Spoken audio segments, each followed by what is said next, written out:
Annette, thank you so much for coming on to the Stop Chasing Pain podcast. It's thrilled to have you here. Excited to pick your brain and talk about brains. Thank you so much for having me. It's an absolute pleasure to be with you, Perry. So Posturepro, I've been following your stuff for a long time. I really love so many of the things that you talk about, which we're going to get into. But here's my first question. Why did you put this together? What need did you see maybe for yourself or for the world that needed to be filled with this work? Providing long-term results was the thing that was lacking for me in clinically when I was trying to provide relief with any type of pain, really. So another thing that really, which is something that I felt that needed to be addressed, was the fact that the brain was not something that was being addressed in the context of rehabilitation. So trying to understand the systems and the way that an individual relates to gravity was something that was really career and life-changing for my clients, and career changing for me, because it brought me a completely different perspective and different results with pain. So this is something I started incorporating in 2006, as opposed to just doing basic rehabilitation, which is what is taught in schools. It's super complementary to everything that I do now, and it's complementary to any type of rehabilitation. It just kind of makes sense to begin with the nervous system first, and then just kind of add on different layers of rehab afterwards. Yeah, absolutely. It's sort of, which I think is unfortunately still very common today, is the point and treat method in modern medicine, right? Yeah, it's the system is built on managing symptoms. There's nothing that really talks about providing a long-term solution. And I think that's where the missing link is. And it's also something that's very much missing and unknown in the realm of rehab. People just don't know. They think that, pain management is something that we have to live with and do on a daily basis. And again, pain management is great, but the only thing that that the problem with it is that it's very costly in time. It's financially costly, but more importantly, it costs a lot of time. So if there's a way to have much faster results by working on the nervous system, the brain controls and governs all. And again, unfortunately, this is not something that we are taught in school. We are taught to assess muscles and look at joints and range of motion and different exercises to strengthen them and adjust joints. And all of these things work. They work beautifully. But in the context or incorporating these types of therapies with a brain-based approach is just going to give everybody much faster results and longer lasting results. So the idea behind that is, to help people save time, get faster results, and longer lasting results as well. Well, that sounds great to me. I'll tell you that much. And so here's my question. When you come to that realization for yourself, right? I mean, I came to it very similarly on my own. What's the first thread you pull on? I mean, when you're like, oh, where do I even start to go down this road of looking at the brain and the neuroscience? Because I mean, we're learning new stuff about the brain all the time, but back then we knew even less. No, my regret is I didn't take a screenshot of Google at the time in 2006, because nothing came out. I was in a rabbit hole. I could not, there was nothing to go on other than understanding the nervous system and how it relates to movement. Where do I begin? Well, I began with the eyes. I began with the eyes, and I began with the feet. And the jaw was the last thing to come into play. And I was just basically testing pre and post, range of motion, regardless of the problem, regardless of the pain level, or even of the neurological condition.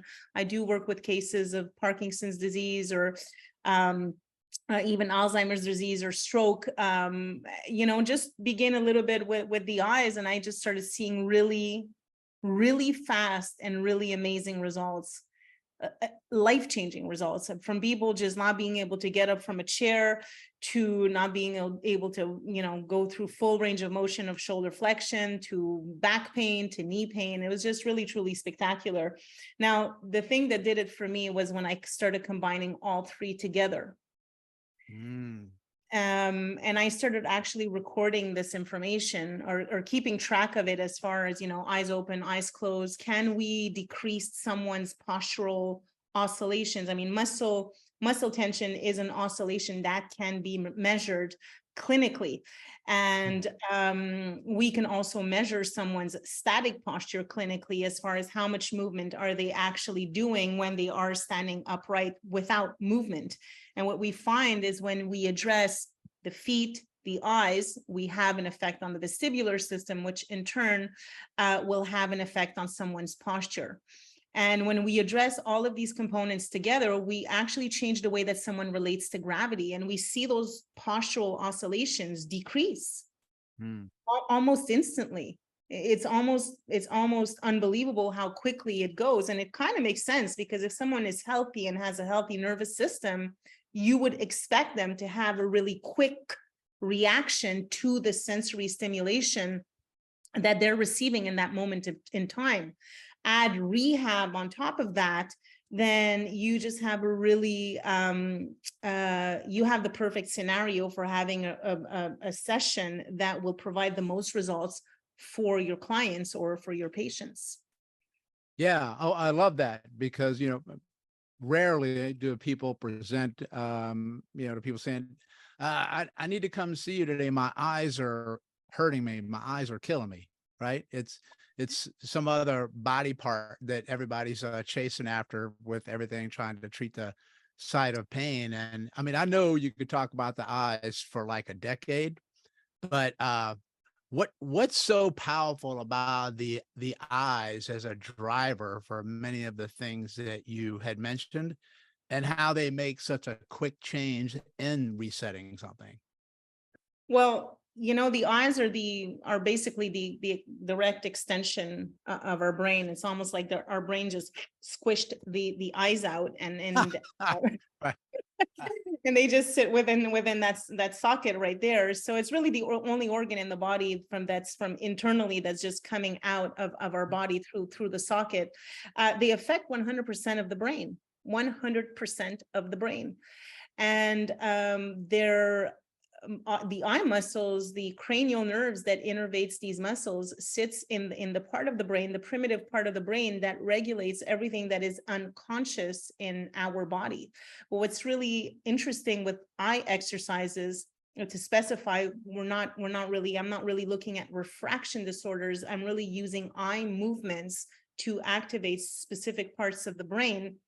Is that we can use these movements to have effects on specific parts of the brain. So depending on what it is that we're looking to achieve, eye movements can be something that's super powerful. Plus, we can also have an effect on the vestibular system.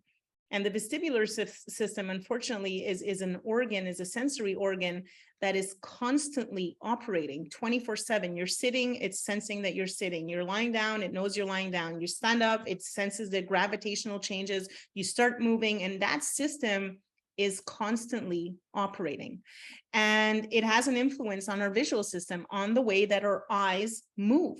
So if there's an imbalance with our eye movements, it will have an effect on the vestibular system, which will then have an effect on the cerebellum, which will have an effect on the way that we stand, amongst many other things. But it will have an effect on our posture. It will also have an effect on our stress response. We trust the eyes, we trust what we see over any other things. We will trust, vision trumps all other senses. So making sure that our eye movements are as optimal as they can be, is one of the things that I would recommend, or that I start with in every single session. As a matter of fact, is something that's so easy for anyone to test. If you just grab a pen, you put it on the tip of their nose, as I do on my social media channel. It takes literally 30 seconds. You have someone look at the tip of the pen. If there is an imbalance in the eye movement, they have a diverging eye. Now, what's interesting, Perry, is that every single person that has pain has an imbalance with their feet and eyes. Fascinating. Yeah. So there's a link there. There's a link there. And when you improve eye movement or when you correct convergence, you have a decrease in symptoms. So the idea then is to keep those corrections throughout the day, all day long, and to repeat those corrections for at least a minimum of 6 weeks to start seeing changes in the fascial system. And this is where we're able to, to create these long-term changes that require very few sessions. Yeah. So it's not like, okay, I can do one set of eye exercises and I'm good to go. You gotta build up some of that neuroplasticity in the brain and the fascial connection that's been building up for who knows how many years of your life, right? Yeah, that's been overcompensating for who knows how many years. But, again, it's going to cost you 3 minutes out of your life per day. So doing eye exercises is anywhere between 30 to 45 seconds, 3 times a day, morning, afternoon, I don't know, around supper time. And that's not very costly. Plus you can do it from anywhere in the world. So it's a great way to test if your eyes are contributing to your pain. If you have pain right now, kind of assess the pain, give it a number, try to do the movement, a range of motion that triggers the pain, do your eye exercises and reassess. Did it change? Yes or no? If it did, then you can link it right back to the eyes. So this gives you a way to work by process of elimination, which I find is truly empowering for anyone. So let's review that again. So basically you take a pencil, right? And then I think some people may have heard them called pencil push-ups. That's the same thing? Yes. Like that. And then do you start the pencil on the nose or away from the nose and bring it in, or it doesn't matter? Yeah, so in our teachings, we do it in different ways, but there are different ways of testing for convergence. But just, putting the pen just like this at 90 degrees, right at the level of the eyes. Okay. And having some look at the tip of the pen and staying focused for 5 seconds. Both eyes should internally rotate together with the same amount of contraction. And should you see one pencil or two? You will see one tip, and since the pen is straight, you will not, unless it's like this. In the peripheral vision, you will see 2, but in your central vision, you will see 1.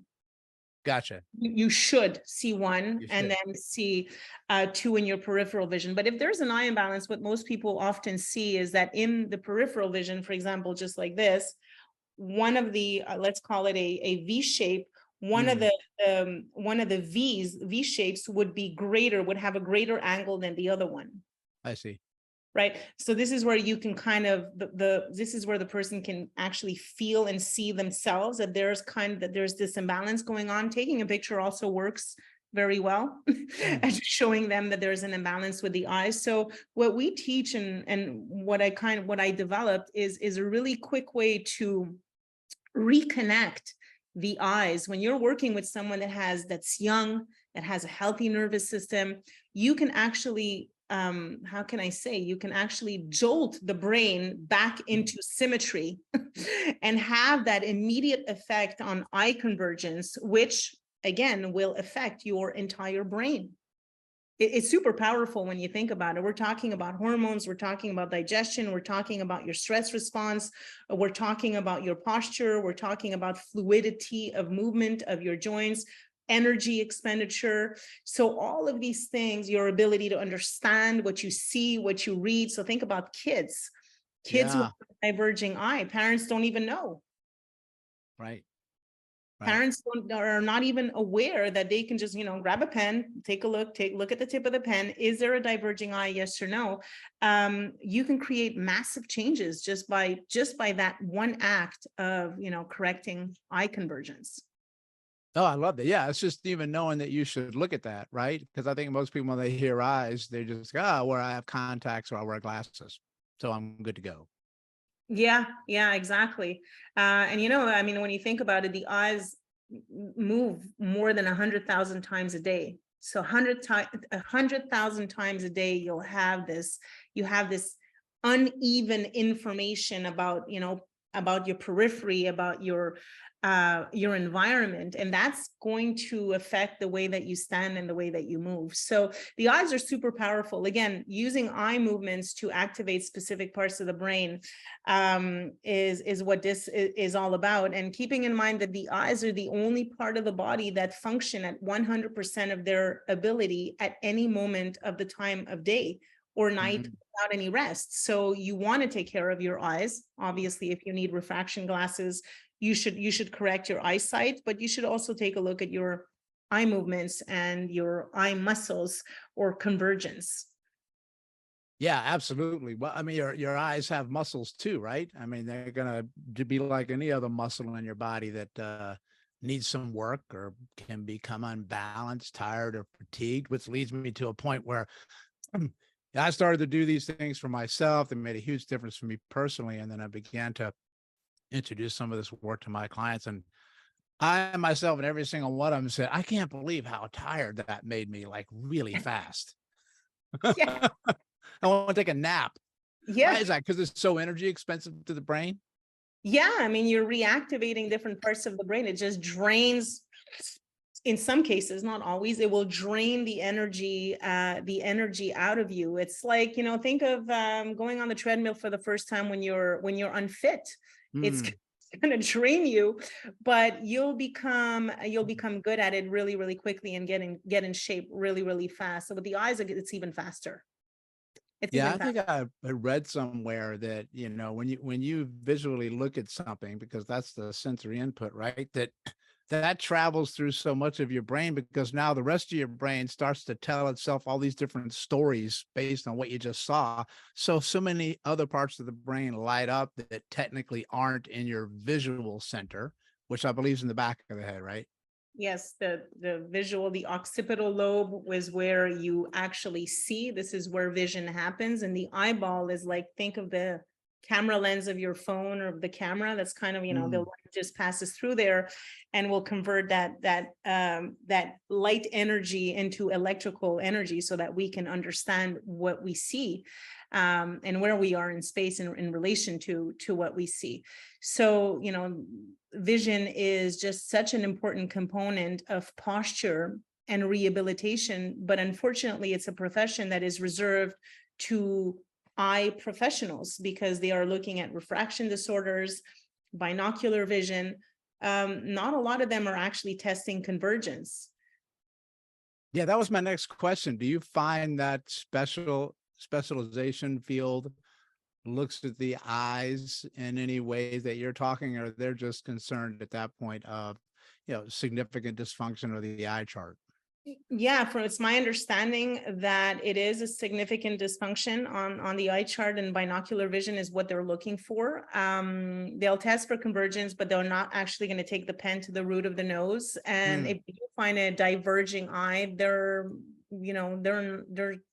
not going to bring any correction to it. The link between the eyes and posture is something that is completely foreign to them. That's foreign to a lot of people, I would imagine, right? I mean, I'm trying to think of a circumstances where people would do that test. I guess in the world of neurology, you would find that, and maybe people they would look at it who've had concussions, perhaps, right? But I'm Yeah. like you. I agree. I think it should be a standard operating procedure, part of every exam, by taking your blood pressure. Yeah, and speaking of blood pressure, I mean, just working out the eyes will also have an effect on everything just has an effect on blood pressure. You change someone's posture from a forward posture to a neutral posture, you'll have an effect on blood pressure. And if you work out the eyes, you can also have an effect on blood pressure as well. Someone will just feel more calm and relaxed, and this will have an effect on their blood pressure. And this could be easily tested with anyone that has a blood pressure monitor at home, pre and post. Vision is something that the reality of it is that neuroscientists don't fully understand how vision is processed in the brain. This is something that's constantly changing in evolution. We know what we know today, and tomorrow we'll probably know more, but I know what I see clinically is when someone has pain, there's always a diverging eye, always.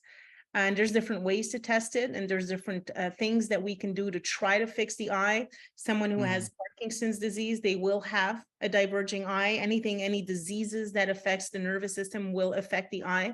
The first movement that goes is vertical eye movements. So that's, a little bit more challenging for the brain when things start to age or start to break down. So the idea is to use those eye exercises and those eye movements to create longevity, to prevent as a means of prevention. And of course, using them to help anyone that needs to or has pain or wants to have better posture or just a better lifestyle.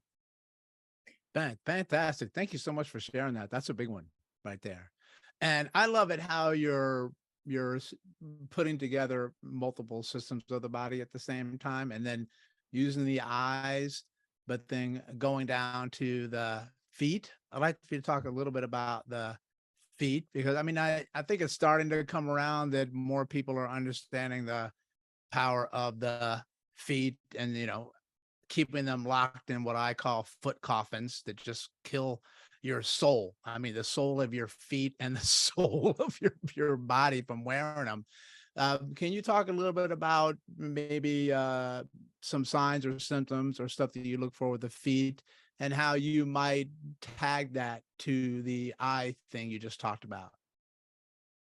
Yeah, so the feet. So when we talk about the feet, it's I'm talking about three specific components. I'm talking about the muscles of the foot, the joints in the foot, and the actual bones of the foot. All three of those systems relay information to the brain, and we use this information to move our body. This is, this is an oversimplification, but this is basically what happens. So what do we do with our children? Well, we put shoes on their feet from, at a very early age, before the foot is even shaped or formed, or before they even walk. Never mind the shape, they're not even walking and they already have shoes on. Yep. So that's going to have a massive impact on the development of that foot. And then the shoes that we put on the feet of these kids that are not yet walking have a support in them, and have these things that are not all shoes, but most of them do have already an arch support that's kind of like supporting that arch, which is again not properly shaped. So what I look for in clinic is when someone has what I refer to as a mixed foot, which is something that is extremely common in adults. And a mixed foot is basically one of two things. One foot that will be more of a pronated, will have more of a pronated component, and the other foot will have more of a supinated component. And this can be seen visually if you just, take your head down and look at their Achilles tendon. You can also have them lift one leg up, and you can clearly see that one foot is pronating and the other one is supinating.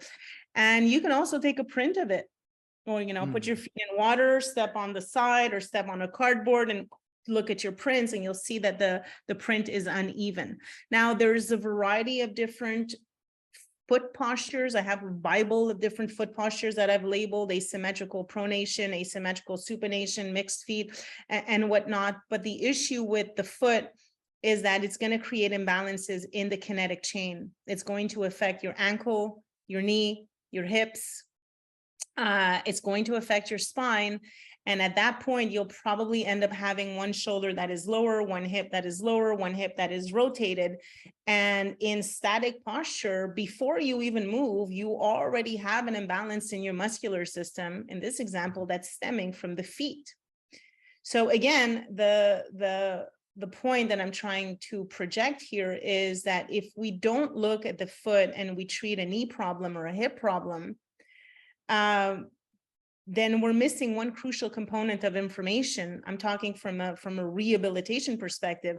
We will provide temporary relief, but what if there was a way? Again, if I'm always going to take it back to that same question. What if there was a way to tap into a system that can align the foot, the angle of the foot and the hip, in conjunction with the eyes, in conjunction with rehabilitation?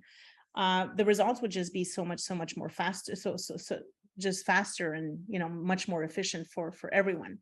But the foot, then there are some studies, some recent studies that came out, I think in 2018 or 19, that basically state that an imbalance with the feet, so the weight, pressure, and the distribution on your foot, when you have this pressure on your feet, what ends up happening is that the actual skin of the foot, if you take a microscopic view of the skin, it has these different layers with these little sensory receptors in there that kind of, have these little antennas that relay information to the nervous system about pressure, about touch, about stretch.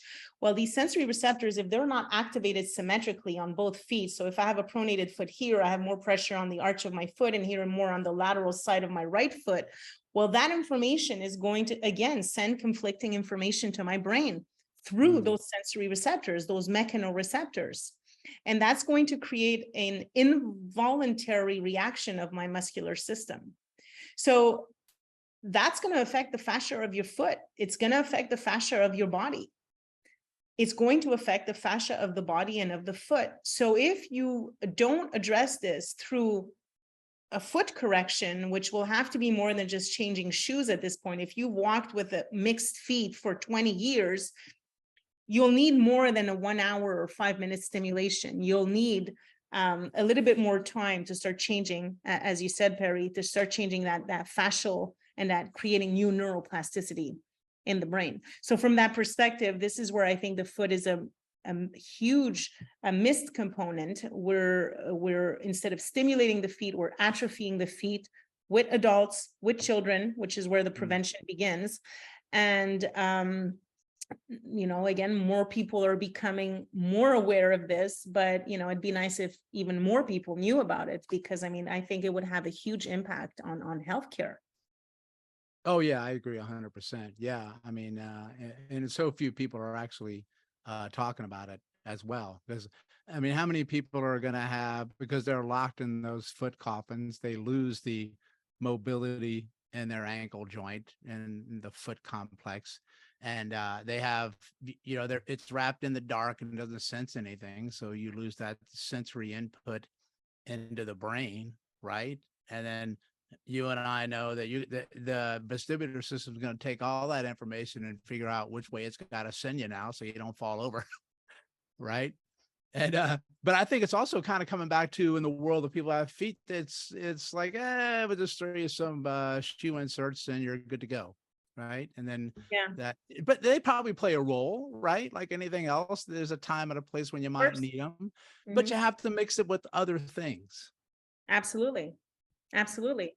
Too much of one thing is, as it's good to have a variety of different things. But I really look at it from a perspective with, I'm appalled with children. I'm actually alarmed, if anything, because if there is anything, the kids need to get that stimulation from their feet as soon as possible, so that we can start building better brains for our children. Movement is what activates the brain. Now, if a child feels unstable on their feet and has a hard time doing one-legged stance, they're not going to feel very confident running on that field, and that's going to create a vestibular problem, which will affect the growth of their entire brain. So I completely agree with you. We put our feet in coffins.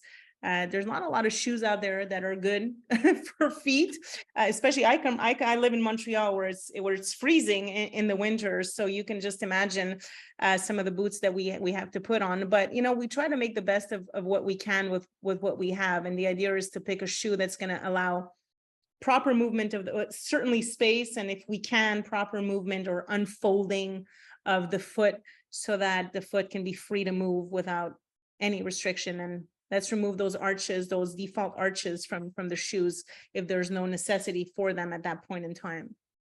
Yeah, absolutely. On a note on that, I've seen some of these babies getting their, cute pictures taken for the family, and they're actually wearing mini construction boots. Oh my goodness. It looks cute, but you don't know what you're doing there. And plus, which we're going to feed to in a moment, because I want to talk about the mouth and the tongue and stuff, because you mentioned it before we came on. Kids put their feet in their mouth all the time. Yeah. So there's probably some link that's going on there, right? Well, the flexibility that, I mean, that's a reflection of neuroplasticity, because the brain has not yet, created those neural connections. It's very, very, very, how do you say, it's very plastic. So, muscle tone comes from the brain. So when we develop the brain, we become more rigid, if I may say. But yeah, absolutely. But we need to start with the kids. And for those that have foot problems, or don't know if they have foot problems, or have noticed that they are walking with one leg that's externally rotated and the other one is straight, Oh my goodness, that's so common. My goodness. Wow. so that's linked to the eyes. It begins with the eye and it goes down to the foot. Wow. Yeah. So Interesting. if you most likely, not always, but if you actually do a convergence test, you'll notice that the eye that's diverging is on the same side of the foot that is externally rotated. Oh, that would make clinical sense because they're trying to adapt to something. Yeah. Right. But think of the layers of adaptations that's behind that system. I mean, Yeah. for the entire body, the nervous system, the fascial system to choose to externally rotate one side of your lower body, when that's going to affect your gait, it's going to cost you to waste more energy. The role of the nervous system is to waste the least amount of energy as possible. Right. Right. So if you have a situation where your brain is creating a mechanical situation where you externally, I mean, that adaptation is deep. So, the system, the Posturepro method is all about just creating, again, that system. And we'll talk about the jaw, where we want to create changes in the way that someone relates to gravity. We must create changes in the way that someone relates to gravity to create long-term changes. And when I say long-term changes, again, those changes, you're not going to need a lot of consultations or a lot of sessions if you're working with a brain-based approach, because you're having such an impact on that gravitational system, which affects all. Kind of like a non-linear impact, one or two things just explodes the whole system, right? Exactly. Yeah. I love that.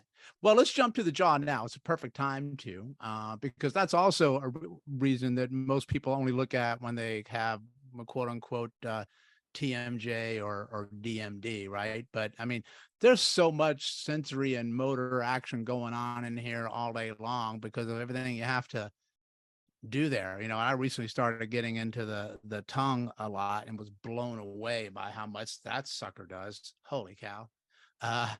Yeah. Can you talk a little bit about that region clinically for you? Because I'll tell you what, if nobody looks at the feet and nobody looks at their eyes, almost zero person looking at the tongue or the jaw or the lingual complex. Yeah. So the tongue, when we're born, we don't have teeth. we have a tongue that's there that helps us breastfeed or swallow our food. And when we talk about the jaw, we're talking about, again, different components, just like with the foot. We're talking about the tongue first. We're then talking about the actual joint. We're talking about the muscles of the jaw that helps us chew our food. And we're talking about the teeth. So all of those components can affect your posture. So I see a lot of adults that have what is called a lingual dysfunction, meaning the way that they are swallowing their saliva and their food is dysfunctional for an adult. There's a certain way that the tongue needs to be positioned on the palate when you swallow your saliva. And if you typically push your tongue out and kind of push it out, or do the chicken head when you swallow, one would argue that you still have this infantile swallowing pattern. Now, swallowing is something that's regulated by the brainstem, because we do it unconsciously, but we can also do it consciously, and it's going to affect our chewing cycle. Now, from a postural standpoint, is if you have low tongue posture, yes, it will affect your breathing, absolutely, and we can talk about that as well. But from a postural standpoint, it's going to cause you to wear out your teeth unevenly. And you can see this often in some people when they smile. If you pay attention to their canines, that's the tooth, the vampire teeth. You'll see that some teeth are worn out more than the other, more on one side than the other. I don't know if you've ever noticed that, Perry, but if you take a look, a couple of people, when they smile, there's an asymmetry. The lining or the upper jaw or the lower jaw is kind of crooked. That's going to affect the mandible, which will affect your head posture, and your cervical spine, again, goes all the way back down to your feet. So the idea is to be able to observe if the jaw is creating a problem with posture. And just like the eyes, the jaw is something that is reserved to dentistry.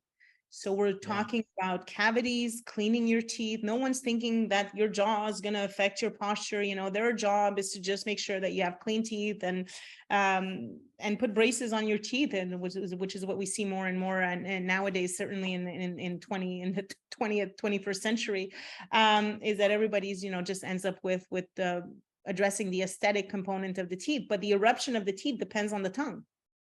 Mm-hmm.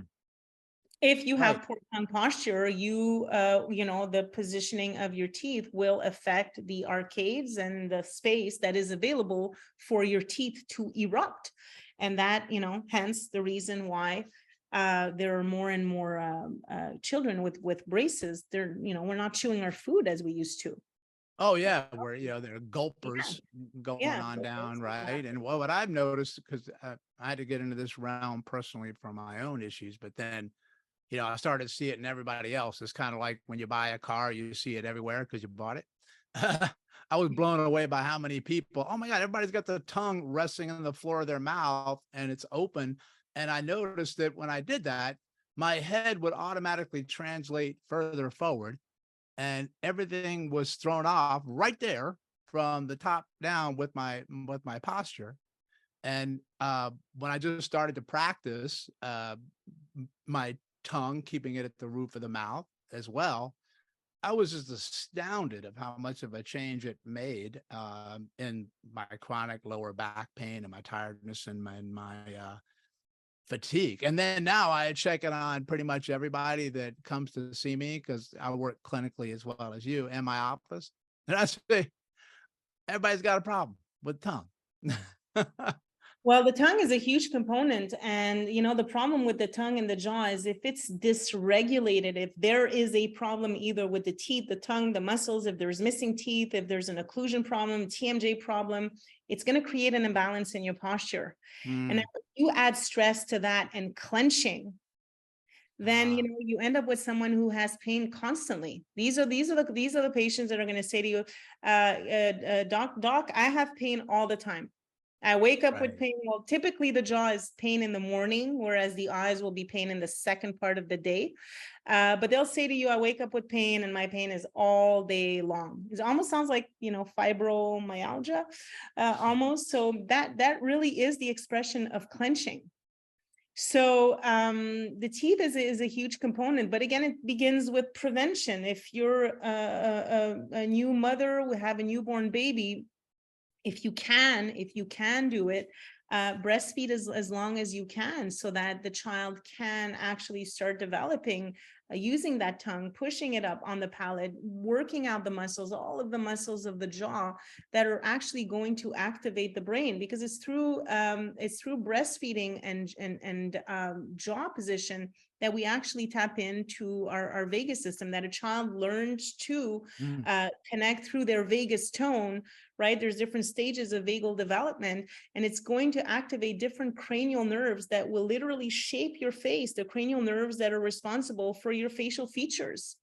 And so aesthetically, really, I mean, beauty starts with the tongue, but it has an effect on absolutely everything. So I show different ways to test for lingual dysfunction with an adult. Is just simply bring the lip down, have their lips closed, and ask them to swallow their saliva. And again, if you see the tongue filling in the hole or pushing on the teeth, that would be the kind of lingual dysfunction. And if you see that with someone who has a class 2, there's some studies that actually confirm a class 2 is when the mandible moves back and up.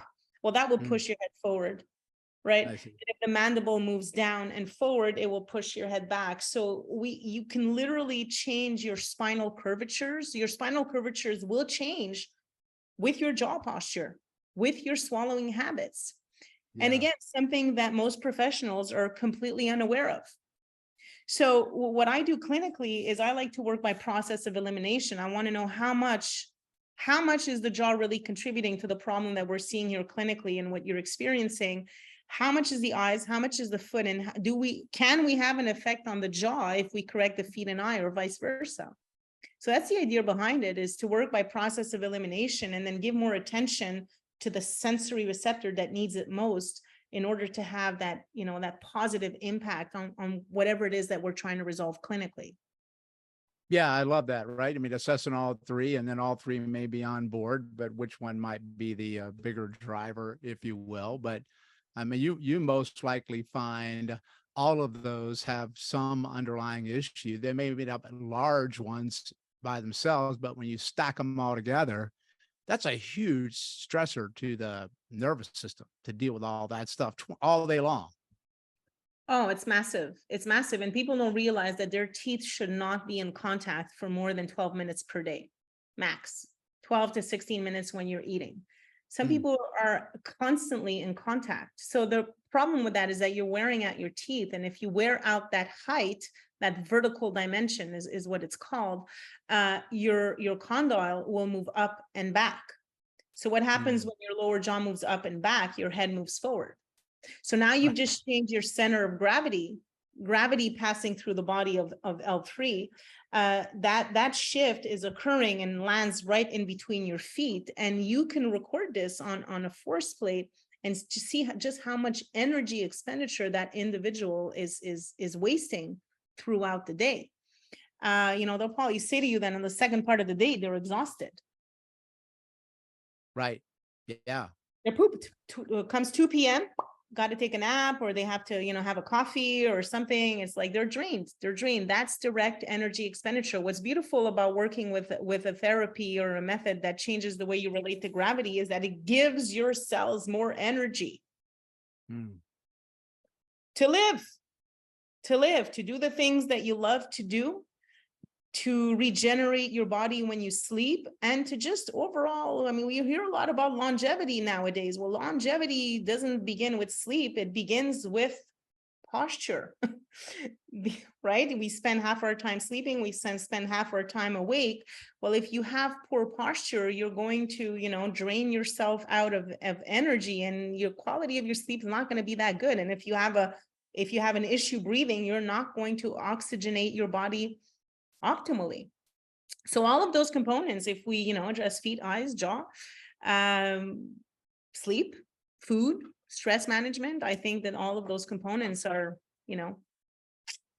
just Yeah, great. that's big. I mean, I forget how the quote actually went. Somebody said, how well you sleep depends on how you wake up, which means that it's all the stuff that you're doing throughout the entire day that it can make a difference on your quality of sleep, as opposed to just paying attention to what you do right before you sleep, like you mentioned before, right? Yeah, So exactly. you're getting people getting hit from all sides, 360, 24/7, awake and asleep. So no wonder they're stuck in fight or flight. Yeah, and to be honest, they're not going to have a good quality of sleep. As Right. much as they aspire to it, I mean, there will be days that they will sleep a little bit better compared to others. I'm talking about massive changes on your overall sleeping patterns through posture correction. And of course, keeping track of this to be able to promote those or to quantify those changes to see how well they're occurring through posture correction. I mean, it's just everything will just run more smoothly if an individual is better aligned. Yeah, absolutely. Structurally, of course. Louisa sent a question through on a chat I wanted to ask you. She goes, it's something in terms of braces. Should you treat the eyes, tongue, feet before moving forward and getting them, ? Or maybe in conjunction with? Well, the real question is why are the braces needed? Right. The braces are needed because there's no space in the jaw for the teeth to erupt. But why is there no space? Because the tongue is a problem. So what I would propose I can only speak for myself, and I, respect everyone's decision, is to find a way to get that child or that adult to start breathing, to have proper tongue posture and start breathing through their nose. Mm. There are devices out there. I mean, I had to literally create one because I could not find one that would produce the results, the therapeutic results that I was looking for to address specifically tongue posture.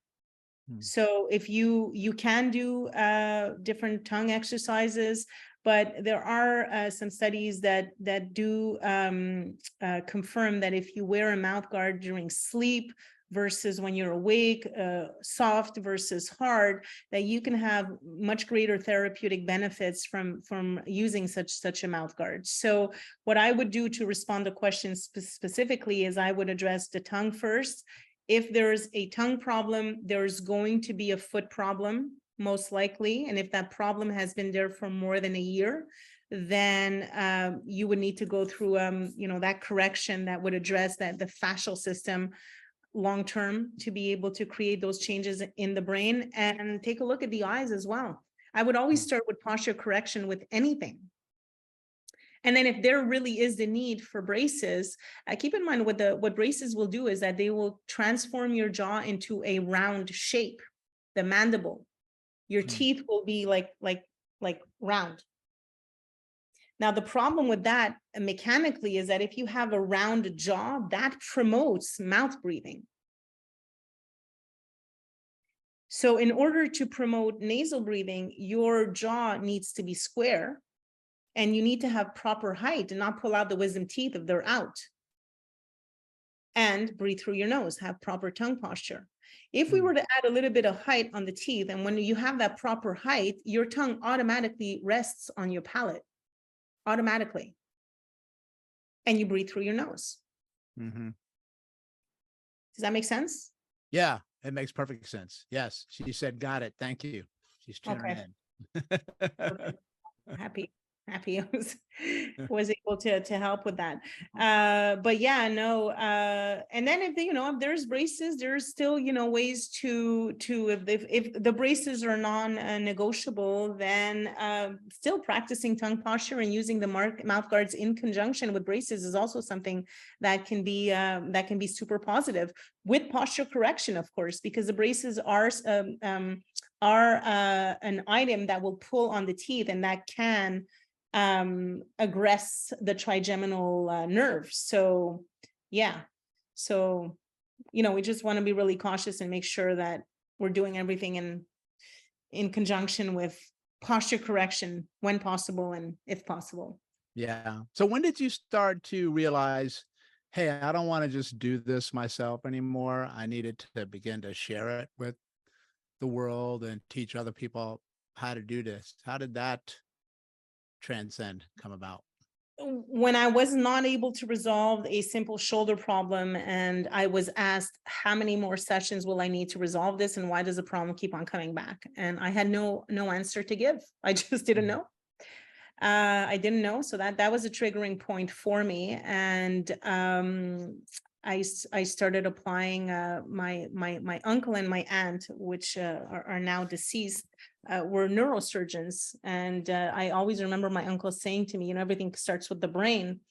So I started, kind of looking into how I can start applying a brain-based approach, or neurology. He was a neurologist, so neurology in the context of rehab. And when I did have my first, I still have the video of my first experience. It was, he himself was a doctor who had double knee surgery. And what I had done is I actually treated, believe it or not, his scar.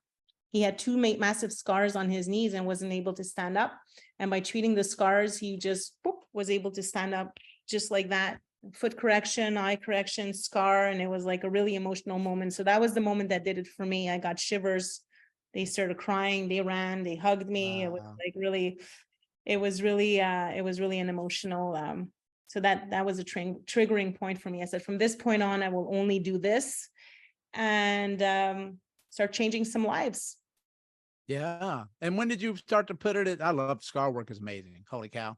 That could be another podcast in and of itself. When did you know that it was time to start training others or giving programs and certifying people in it? That was in 2010.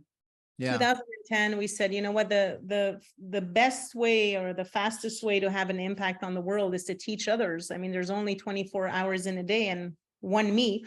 So I was like, yeah, I mean, we can have an impact worldwide by teaching professionals to start applying these concepts. Do you have a certain the tiered level that you say you can kind of jump in anywhere, or is it something where you say this is the best place to start and you build up and work up? Yeah, so it depends on what the person's looking to achieve. If it's a professional that's working with patients like yourself, Perry, I would say, you know, start with the Posturepro Method. And if you're just looking to have a basic understanding and what this is all about, the brain coach or even neurovision kind of dives nicely into the introduction of neurology, posture and neurology and movement. And it gives a lot of tools that are applicable really for anyone.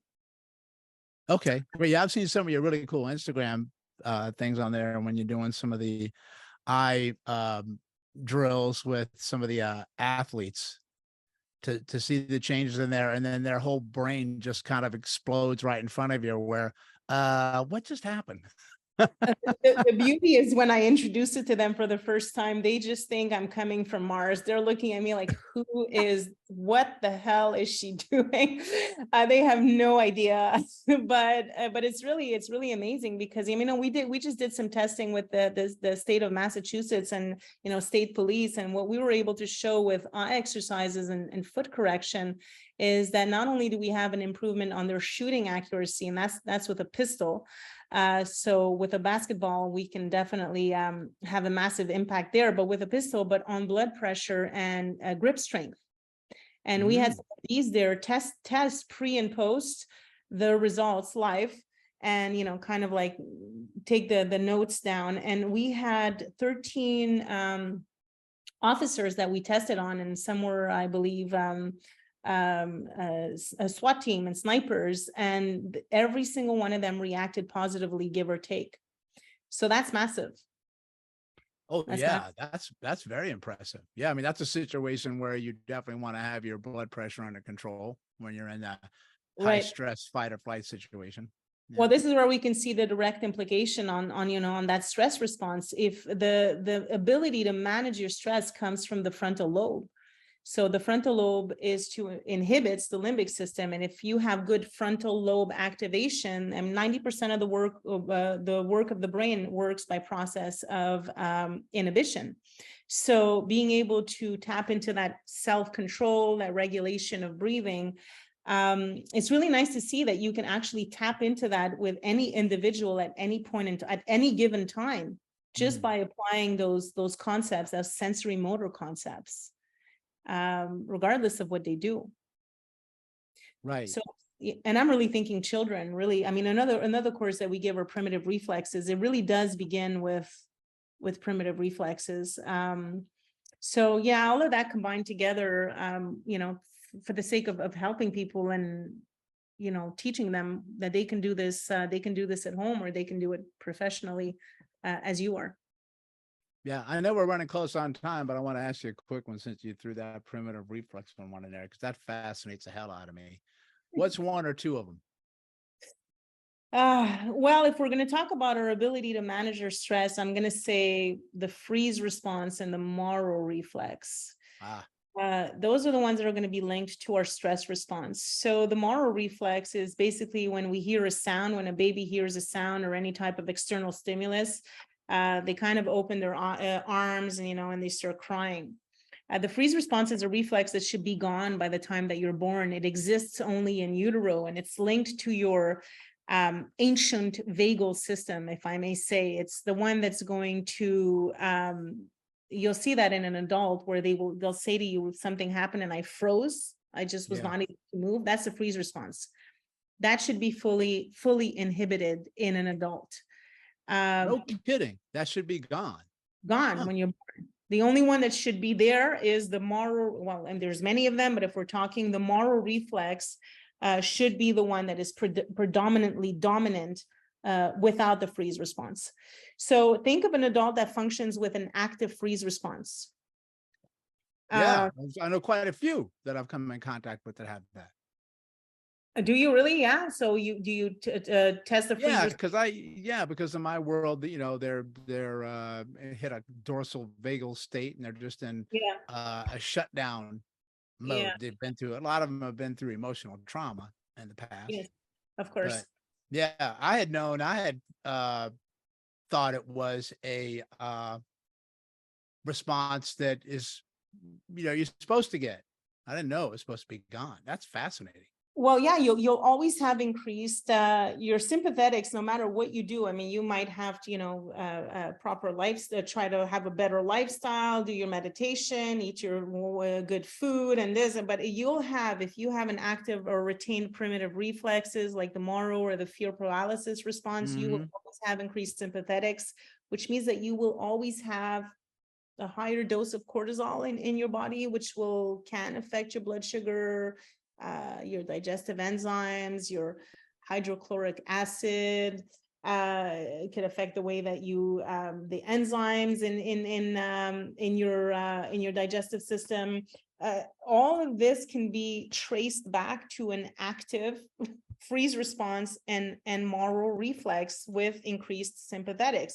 That could be one link. Obviously, there could be other things, but the idea is to take all of this information that we have and apply it clinically, if we can, to change, retain primitive reflexes, gravitational, the way that we're fighting gravity, eyes, feet, jaw. If we can actually incorporate all of those components into one consultation, it creates massive changes with anyone. So that's the idea behind it.